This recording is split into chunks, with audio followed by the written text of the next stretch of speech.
அந்த பல்ல வச்சு கூட பிளக்கியும் தொலைய மாட்டாங்க. ஒரு நாளைக்கு 32 தடவை போடுறேன் அந்த கசக்கி கசக்கி கசக்கி. ரொம்ப நாட்டமா நாருமே. அன்னைக்கு ஒருத்தர் எண்ணெய் வளைச்சிக்கிட்டு உனக்கு எப்படி தெரியும் நாத்த நாரு? நீ தானே சொன்ன. அன்னைக்கு ஒருத்தர் எண்ணெய் வளைச்சிக்கிட்டு முத்தம் கொடுக்க வந்துட்டாண்டி உங்களை நினைச்சு. ஐயோ அப்புறம் அவங்கிட்ட இருந்து அந்த பிக்கப்பட்ட பாடு பெருமாள். சரி நம்ம நாளைக்கு எங்க வரோம் தெரியுமா? எங்க போறோம்? நம்ம நாளைக்கு காட்டுக்கு போறோம். காட்டுக்கு போறோம். மல்லியம்மா கூப்பிட்டு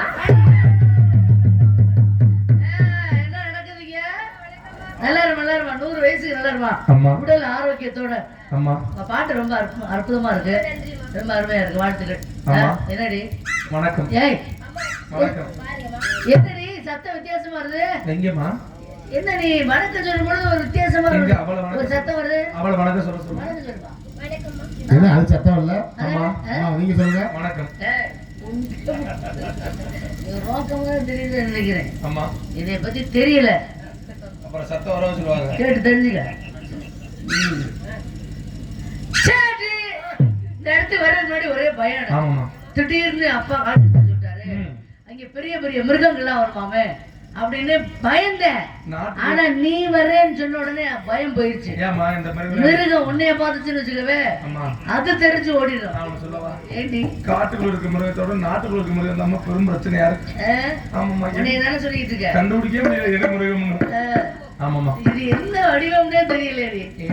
எந்த ஆம்பளையாவது உன்னை மட்டும் ஒரு தடவை பார்த்தா கிடைச்சுக்கவே அந்த ஆசையே வராது. வர வேணாங்க என்ன மனுஷனுக்கு வரணும் இப்படி கற்பழிக்கணும்னு கேக்குறேன். இந்த காட்சியை பார்க்கும் பொழுது காரைக்குடி ஆட்சி மாதிரி எப்படி தெரியுமா இருக்கு?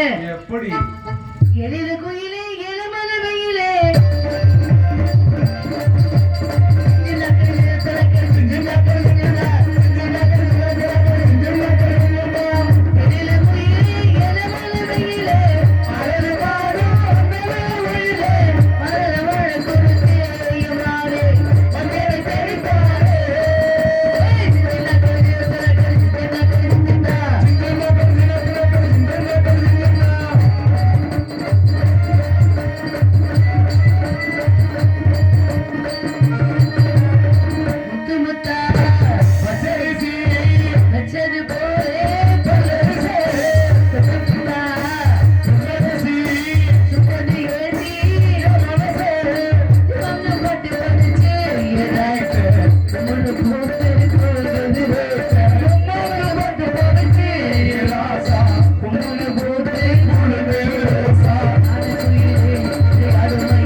நாடகம் பாக்குற மாதிரி உட்காந்துருக்கிய.